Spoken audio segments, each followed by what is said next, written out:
They're all gone now. My mother-in-law's voice sang through the phone, dripping with satisfaction. I got great deals for my friends at the club.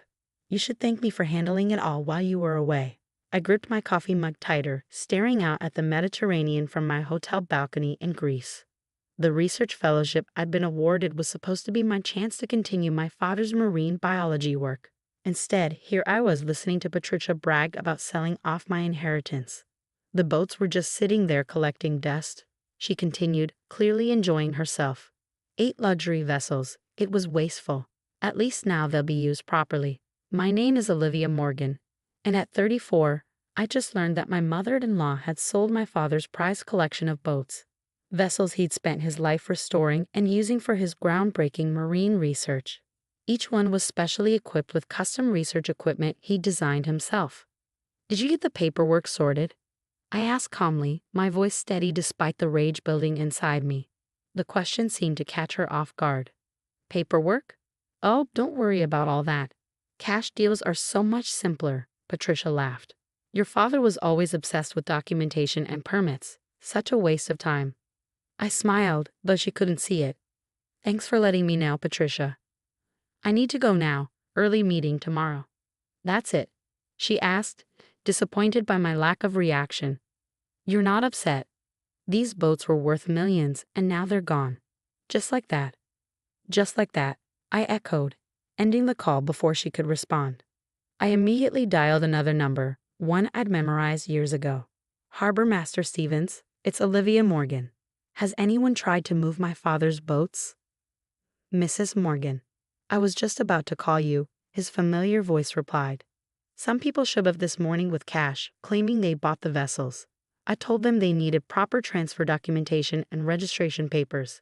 They weren't too happy about that. Perfect, I said, feeling a weight lift from my shoulders. And the security measures we put in place. All active. Nobody can move those boats without your electronic authorization and the proper codes. Your father made sure of that before he passed. He paused.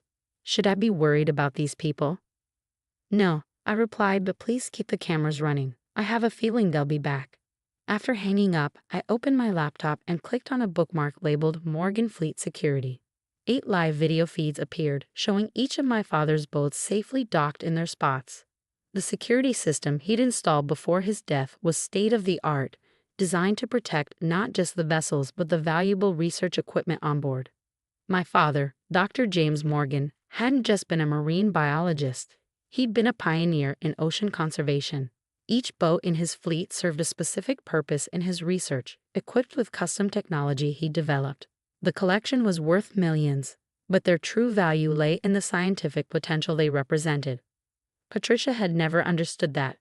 To her, they were just status symbols, toys that could be sold to her country club friends for quick cash. She'd never forgiven my father for leaving everything to me instead of her son, my husband Michael. The boats need to stay in the family, Dad had told me before he died, but they need to stay with someone who understands their purpose. Your work, your passion. It's exactly what I've always fought for. Promise me you'll continue the research. I promised, and I meant it. That's why I'd taken the fellowship in Greece, studying the same Mediterranean coral reefs he'd worked to protect. What I hadn't expected was for Patricia to make her move while I was away. My phone buzzed with a text from Michael. Mom just called me, furious. Says you've got some kind of high-tech security on the boats. Why didn't you tell me? I sighed. Michael was a good man, but he'd always struggled to stand up to his mother. He worked in finance, far removed from the world of marine biology that his father-in-law and I shared. Patricia had used that distance to her advantage, constantly whispering about how I was wasting the boats, how they could be sold to fund more practical ventures. Because your mother has been trying to sell them since Dad died, I typed back. The security system was his idea, not mine. Check your email, I sent you the footage from today. Minutes later, my phone rang. Oh God, Michael's voice was shaky. Is that my mother trying to break into the cabin of the research vessel? Yes, I replied. And that's your mother's friend Linda attempting to hotwire the Phoenix. But she told me you'd agreed to sell them. She said you'd signed papers. There are no papers, Michael, she lied. She sold boats she had no right to sell, took money she had no right to take. I kept my voice gentle. This wasn't his fault. but he needed to understand the gravity of the situation. "What are you going to do?" he asked quietly. "Nothing yet," I said. "The boats are safe, and thanks to Dad's foresight, they can't be moved without my authorization. But your mother's friends just paid cash for stolen property. They might want to rethink that decision." As if on cue, my phone buzzed with another call. Patricia again. I let it go to voicemail, already knowing what it would say. She'd be angry, threatening, probably trying to paint me as the villain who'd tricked her friends out of their money. But I had something she didn't: truth, documentation, and a promise to keep. The boats weren't just vessels. They were my father's legacy, tools for understanding and protecting our oceans. And I wasn't about to let them become playthings for Patricia's country club friends. I pulled up the security footage again, watching Patricia's frustrated attempts to access the boats. She had no idea that every failed attempt, every angry outburst, was being recorded. She thought she was dealing with her naive daughter-in-law, the scientist too absorbed in her research to notice what was happening back home. She was about to learn just how wrong she was. I opened my email and began to compose a message to my father's lawyer, attaching the security footage. The harbor master had already documented the attempted theft, and Patricia's phone call had been recorded through my hotel room system. Another security measure my father had insisted upon. "Time to show them what happens when you mess with a Morgan," I whispered, hitting send. The real battle was just beginning. The next morning, my phone was flooded with messages. Patricia's friends from the country club were panicking, demanding their money back. Each voicemail was more desperate than the last, filled with threats of legal action and social ostracism. I forwarded them all to my lawyer, adding to the growing pile of evidence. "Mrs. Morgan, Harbor Master Stevens called just as I was preparing for my research dive. You need to see this. Your mother-in-law is here with the police." I switched to the live security feed on my laptop. There was Patricia, designer handbag swinging wildly as she gestured at the boats, two uncomfortable-looking officers beside her. Her face was red with fury as she pointed at each vessel in turn. "Those are the boats my friends purchased." Her voice came clearly through the security system's audio. "This is theft. She's stealing from us." "Ma'am," one officer replied, clearly tired of the conversation, "we've checked the documentation. These vessels are registered to Dr. Olivia Morgan. There's no record of any legal sale. But I have witnesses. My friends all paid cash." "Which would make this an attempted purchase of stolen property," the officer said firmly. "Would your friends like to file statements about paying cash for boats they knew weren't yours to sell?" Patricia's face went from red to white. That's not. They were just sitting here." I watched as the officers explained the situation to her. How attempting to sell property she didn't own was fraud, how accepting payment for said property was theft, and how the security footage of her attempted break-ins could lead to additional charges. My phone buzzed with a text from Michael. "Mom just called me crying. Says you're having her arrested?" "I'm not having anyone arrested," I replied. "She tried to sell stolen property and got caught. The police are just explaining the consequences of her actions. She says she was just trying to help, that the boats were going to waste." I closed my eyes, counting to 10. Michael, she sold 8 boats worth millions of dollars to her friends for a fraction of their value, without any legal right to do so. That's not helping, that's theft. There was a long pause before his next message. "I found the cash in her house. Over $800,000. She was going to surprise me with it. Said it could help start my own investment firm." My heart broke a little for my husband. Patricia had always known exactly how to manipulate him, dangling his dreams just out of reach, using them to justify her actions. "The boats aren't just assets, Michael. They're research vessels, Dad's life work, our future." "I know," he replied after a moment. "I'm sorry. I should have seen what she was doing." The harbor master's voice interrupted my response. "Mrs. Morgan, your mother-in-law is demanding to speak with you. She's quite insistent." I switched back to the security feed. Patricia was now sitting in the harbor master's office, her perfect makeup streaked with tears. Part of me wanted to ignore her, to let her stew in the consequences of her actions. But I knew this conversation needed to happen. "Put her on," I said. "Olivia." Patricia's voice was sugary sweet, all traces of her earlier smugness gone. "There's been a terrible misunderstanding. I was only trying to help. Those boats just sitting there. all that potential money going to waste. Those boats I cut in are actively used for marine research. They're equipped with millions of dollars worth of custom scientific equipment. They're not toys for your friends to play with. But surely we can work something out. The money.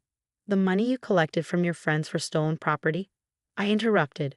The money you were going to use to manipulate Michael. That money needs to be returned, Patricia. All of it. You're just like your father, she spat, her sweet facade cracking. So self-righteous with your science and your research. Do you know what people say about you? The ice queen who cares more about fish than family. I thought about my father then, how he taught me to swim before I could walk. How he'd shown me that protecting our oceans meant protecting our future. How he'd known Patricia would try something like this and had prepared accordingly. You're right about one thing, I said calmly. I am like my father, which means I'm not going to let you destroy his legacy. I'll tell everyone what you've done, she threatened. How you tricked my friends, embarrassed them.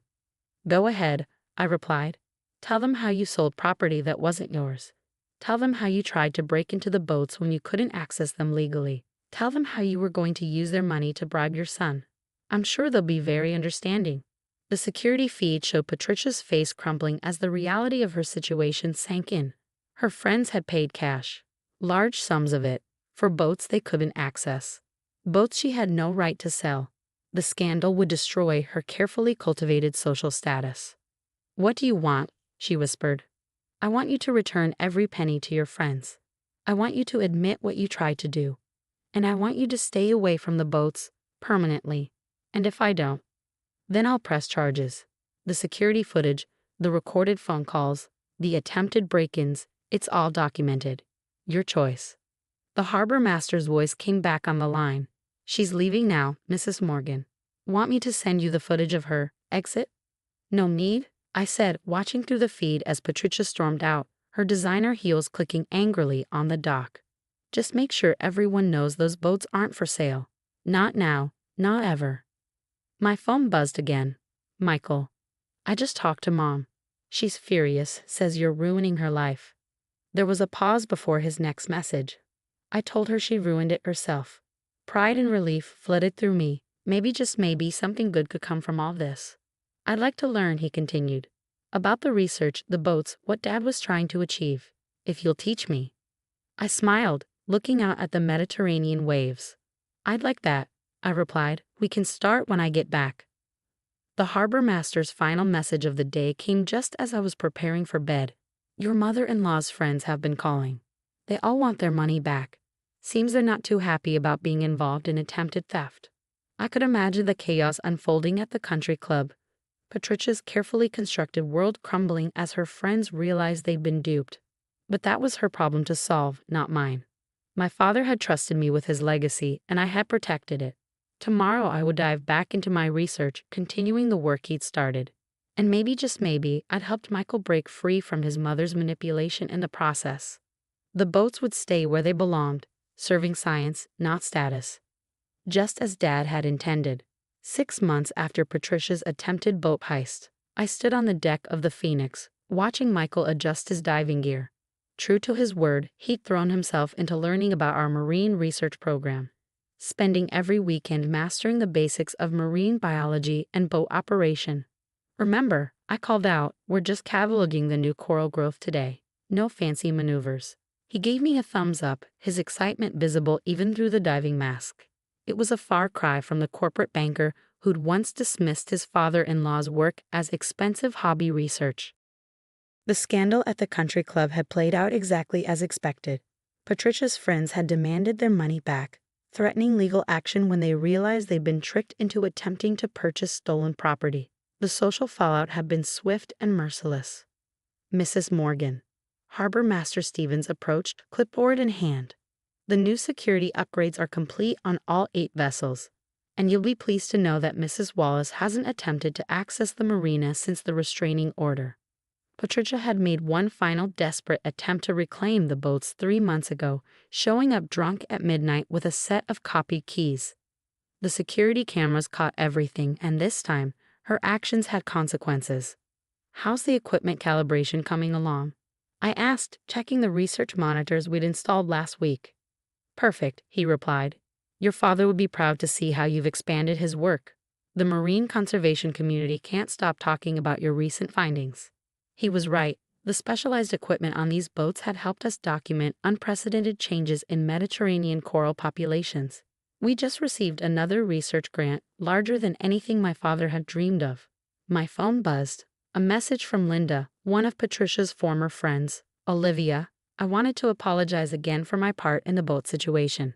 Patricia convinced us we were helping the family. I should have known better." The apologies had started rolling in once the truth spread through their social circle. Many of Patricia's friends had discovered they weren't the only ones she manipulated over the years. "Ready?" Michael called, adjusting his oxygen tank. "Almost," I replied, double-checking his equipment. This would be his first official research dive, helping document the coral restoration project we'd started 3 months ago. As we prepared to descend, I thought about how much had changed. Patricia had been forced to move to Arizona after the scandal, her social standing in shambles. She still sent occasional emails, alternating between anger and attempts at reconciliation, but Michael had finally learned to set boundaries. "I can't believe I never understood what Dad was trying to achieve here," he said as we surfaced an hour later, his face glowing with excitement. "All those years, Mom kept saying he was wasting his fortune on these boats, but look at what they can do." The research vessels had become our bridge, not just to continuing my father's work, but to healing our family. Michael had discovered a passion for marine conservation that matched my own, and our marriage was stronger than ever. "Your father knew exactly what he was doing," I said, helping him back aboard. "Both with the boats and with the security measures. He knew someone would try to take them eventually." "He knew my mother would try," Michael corrected, pulling off his diving mask. "I found his old journals in the Phoenix's cabin. He documented everything. Her attempts to convince him to sell, her complaints about the money spent on research equipment, even her threats to contest the will." I nodded, remembering my father's careful preparations. That's why he made sure everything was legally airtight.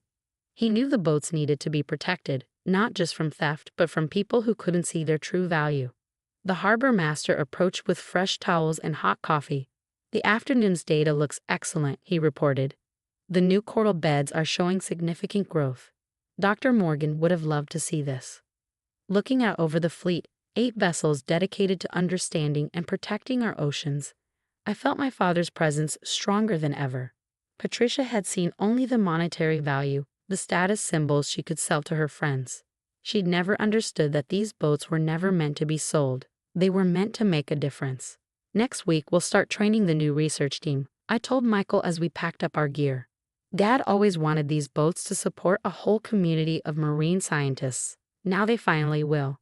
He smiled, looking more like his true self than he had in years. "Mom called again yesterday," he said quietly. "Wanted to know if we'd reconsider letting her friends lease the boats for their summer vacations. Said it would help restore her reputation." "And what did you tell her?" "I told her that some things aren't for sale, that Dad's legacy deserves better than that." He paused, watching the sunset reflect off the water. "That I'm finally becoming the person he always hoped I'd be." I squeezed his hand, feeling grateful for how things had turned out. Patricia's attempt to steal our boats had backfired spectacularly, but it had given us something unexpected: a stronger family, a clearer purpose, and a deeper appreciation for my father's wisdom. As we headed home that evening, the 8 boats bobbed gently in their slips, their security systems quietly standing guard. They weren't just vessels anymore. They were proof that sometimes protecting what matters means standing your ground, even against family, especially against family. Dad had known that all along. Now we did too.